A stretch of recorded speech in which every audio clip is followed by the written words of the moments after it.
Fala, meus queridos!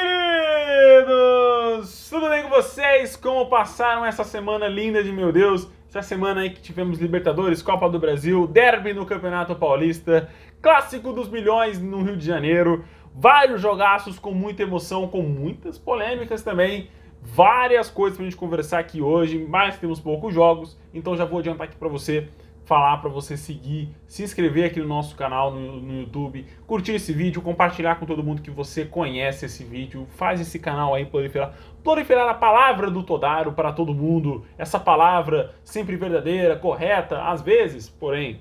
Mas, meus queridos, vamos conversar. Se você não segue no Instagram também, siga lá o Na Rede Contador para você ficar por dentro de tudo o que acontece no futebol nacional. Bom, meus queridos, vamos conversar Copa Libertadores, terça-feira, Barcelona de Guayaquil recebeu a equipe do América, o Coelho, e ficou no 0 a 0. Repetindo o jogo, o placar do jogo de ida, ou seja, penalidades máximas, mas esse 0 a 0 só foi possível por conta de Jailson, ex-goleiro do Palmeiras, goleiro já veterano. Era para estar jogando no Cruzeiro, não jogou no Cruzeiro, foi dispensado, foi para o América disputar a Libertadores e avança para a fase de grupos da Copa Libertadores. Meus amigos, é a primeira vez que o América disputa a Libertadores e é a primeira vez que ele vai disputar a fase de grupos pelo torneio. Então, assim, é um feito inédito na história do clube, um feito gigantesco na história do clube. Ainda assim, eu sinto o clube muito nervoso em algumas partidas, principalmente em casa. Não marcou ainda em casa pelo torneio. Fora de casa, chegou a vencer, né, o jogo, o mata-mata passado, mas agora, nesse mata-mata, não fez gols, né, fora de casa. Então é um time que está oscilando bastante no torneio continental. No Campeonato Mineiro isso não acontece, mas vale ligar esse sinalzinho de alerta. Nos pênaltis, o placar ficou 4 para o Barcelona, 5 para o América. O América não desperdiçou nenhuma cobrança e o Jailson foi lá e catou a cobrança do Barcelona. Ou seja, a América classificado para a próxima fase.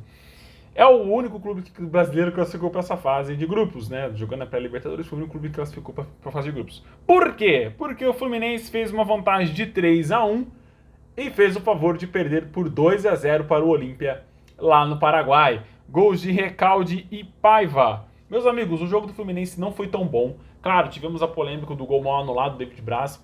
Obviamente, é óbvio que a bola não bateu na mão dele. A bola bate nessa altura aqui do peito dele e fica ali no pé, ele chuta e faz o gol.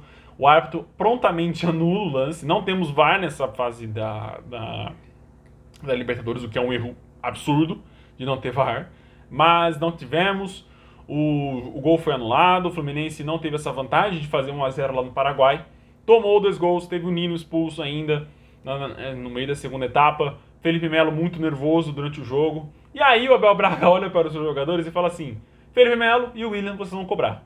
O William, tudo bem, tem um atacante, já bateu pênaltis com a camisa do Palmeiras, Cruzeiro, Corinthians e converteu várias cobranças. Mas não é a característica dele de bater pênaltis. Isso é um ponto. Porém, o Fluminense não tinha Cano, não tinha jogadores que geralmente batem pênaltis com a camisa do Fluminense. E o segundo cobrador foi o Felipe Melo. Meu amigo, se você assistir os melhores momentos, highlights do Felipe Melo pelo Palmeiras, não tem nenhum gol de pênalti. O cara não cobra pênaltis.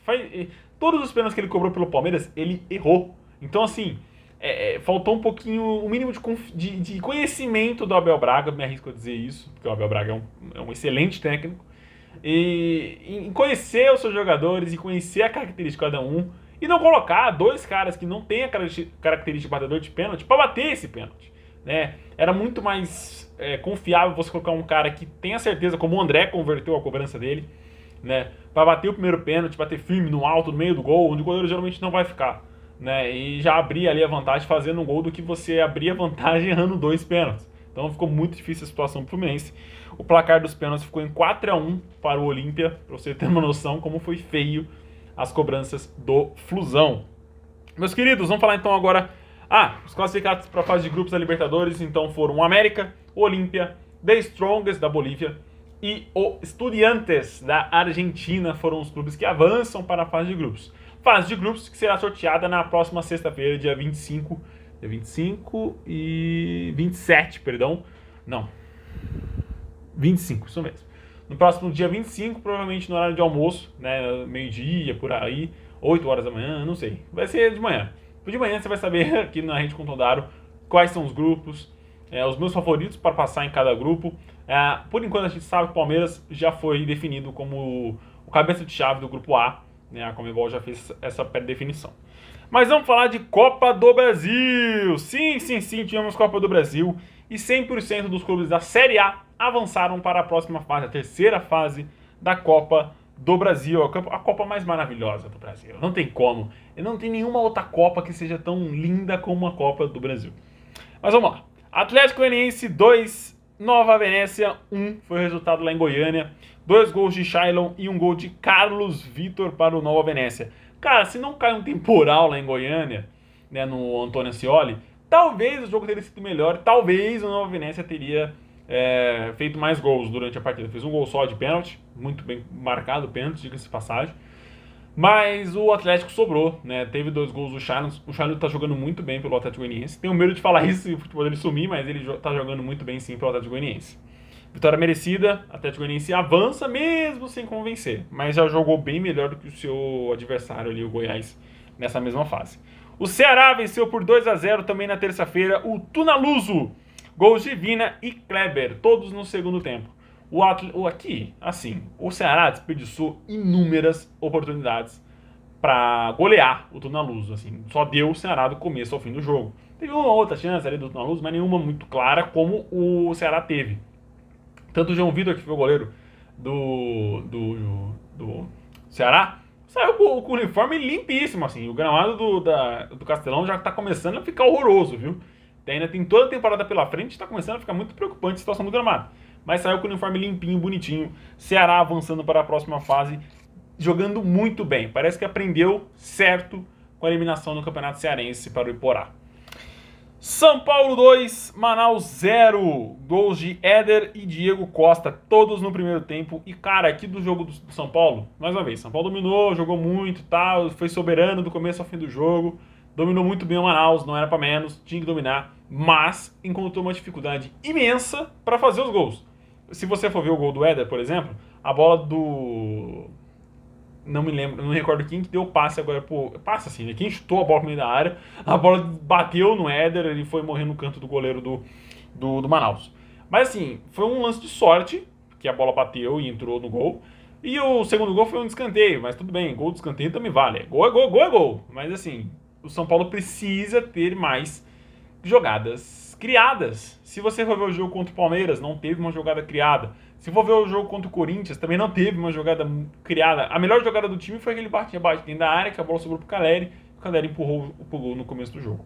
O melhor jogo do São Paulo, que é assim que eu posso definir, foi o jogo contra o Mirassol. Foi onde o time mais criou jogadas pelo lado, pelo meio, teve pênalti, tudo bem, mas foi onde o time mais criou jogadas. Vamos falar de Real Noroeste e Juventude. O Juventude venceu por 1-0, gol de Chico numa falha bizarra do goleirão do Real. O Real foi melhor que o Juventude. O Juventude fez o gol na sorte, digamos assim. Mas o Real foi muito melhor, foi muito mais dominante, foi muito mais para o ataque, teve mais oportunidades, parou em ótimas defesas do goleiro César, inclusive num pênalti. O Real Noroeste desperdiçou uma cobrança de pênalti. O César pegou, o goleiro do Juventude acabou pegando. Mas a camisa pesou. A camisa do Juventude nesse jogo, eu não gosto de falar muito isso, mas pesou. Eu acho que quando a camisa pesa é nesses momentos que o goleiro do adversário falha, o Cosmo ali coopera para você, para tudo correr bem. E, gente, o Juventude já foi campeão da Copa do Brasil, então tem sim uma camisa pesada na edição. Goiás 1-0 Criciúma, gol de Nicolas. Cara, que temporada tá fazendo o Nicolas pelo Goiás. São 12 jogos e 8 gols marcados pelo Goiás nessa atual temporada. É um jogador assim que não tem muitos altos na carreira, já tem 32 anos, mas vem jogando muito pelo Esmeraldinho.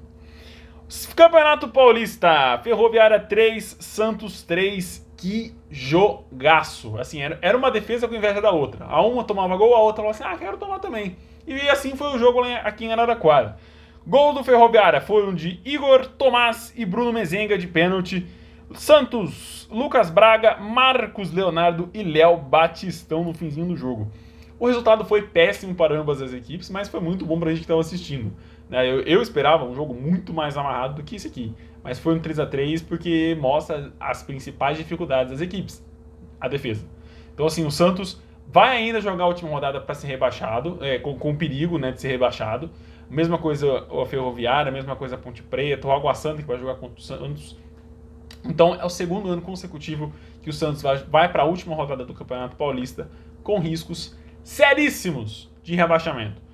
Claro, precisa de um cosmos todo cooperar para o Santos ser rebaixado, né? Ponte Preta ganhar do Ituano, a Ferroviária ganhar, se não me engano, do Mirassol, e o Santos perder para o Água Santa, né? Então, e Mirassol e Ituano, que são os adversários de Ponte Preta e Ferroviária, estão brigando para classificar no grupo do Palmeiras. Então, ainda tem essa questão que dificulta ainda mais para o time do Santos ser rebaixado. Ainda bem, o Peixe provavelmente vai se manter na Série A1 do Campeonato Paulista. Vamos falar então de derby. Palmeiras 2, Corinthians 1. Acho que esse jogo marca a consolidação de Abel Ferreira no futebol brasileiro. Como o português trouxe variação tática para o jogo de futebol aqui no Brasil. O Palmeiras não era conhecido por ter variação tática, o Palmeiras não era conhecido por ter criação de jogada, o Palmeiras não era conhecido por ter muita penetração dentro da área. E cara, como o time de Abel Ferreira mudou esse paradigma do Palmeiras. Se você for pegar o Palmeiras 2016, 2015, 2018, que foi campeão com o Felipão, são times que se marcaram muito pelos gols de escanteio, pelos gols de lateral, pelos gols de bola parada, pelos gols de sorte, de chutão, enfim. Mas poucos gols de jogada criada. Acho que o menor, assim, desses técnicos que eu falei, tenha sido o Cuca, né? Porque o Cuca Ball foi dominante naquele campeonato de 2016. Mas o Abel Ferreira vem trazendo muitas coisas boas para o futebol brasileiro. A gente tem que começar a abrir mais os nossos olhos, tirar um pouquinho o nosso lado clubista e de ser cego por nossos clubes. Claro, muitos técnicos estão trazendo coisas novas. O próprio Vitor Ferreira pode trazer coisas novas, o Bustos no Santos pode trazer coisas novas, o Paulo Souza no Flamengo, mas o Abel Ferreira já é uma realidade no nosso futebol. Não é à toa que conquistou títulos, conquistou e os vice-campeonatos também, porque para você ter vice-campeonatos você precisa chegar lá, e o Abel Ferreira soube chegar muito bem. E uma curiosidade do Palmeiras, só o Chelsea venceu o Palmeiras nessa atual temporada. Rafael Veiga e Danilo fizeram os gols do Verdão e Roger Guedes de pênalti descontou para o Corinthians. Vamos falar de Clássico dos Milhões, a partida de ida das quartas de final entre Vasco e Flamengo ficou no 1-0 para o Mengão. Gol de Gabriel Barbosa de pênalti. E o Gabriel que vai ser julgado, né, pelo STJD por conta da comemoração que fez isso aqui. Isso aqui é ridículo, um jogador ser julgado por fazer isso para a torcida. Perde completamente a essência do futebol, perde completamente a razão de você torcer pro seu time se o jogador não poder comemorar. Porque a comemoração nada mais é do que a representação do torcedor dentro de campo. O jogador vibrar, tirar a camisa, gritar, ir pra torcida, cara, é aquilo que o torcedor sempre quer ver, sabe? Se o cara fazer um gol e voltar pro meio de campo, não vai ter graça mais. Não vai ter esse sentimento de gol. Porque o gol só tem esse sentimento vendo o cara vibrar, vendo o cara se emocionar, vendo o cara ajoelhado do gramado. E essa é a graça do futebol, é o gol. E se você não puder mais comemorar, pra mim o futebol tem que acabar. Meus queridos, esses foram os jogos do meio de semana, essas foram minhas críticas. O jogo do Palmeiras teve muitas polêmicas também. Os dois pênaltis tiveram discussão. Na minha opinião, ambos foram muito bem marcados. Não vi ainda a imagem do lance do Roger Guedes em cima do Murilo, antes da marcação do pênalti, mas acho que não interferiu muita coisa. Um zagueiro do tamanho do Murilo não poder jogar o Roger Guedes, não poder dar um jogo de corpo no Roger Guedes, também é brincadeira, né? É falha mesmo.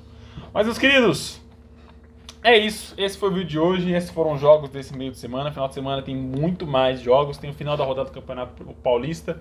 Já no meio de semana começa as quartas de final do torneio. E aí a gente vai acompanhando junto com vocês. Fechou? Um abração, fiquem com Deus e até o próximo vídeo.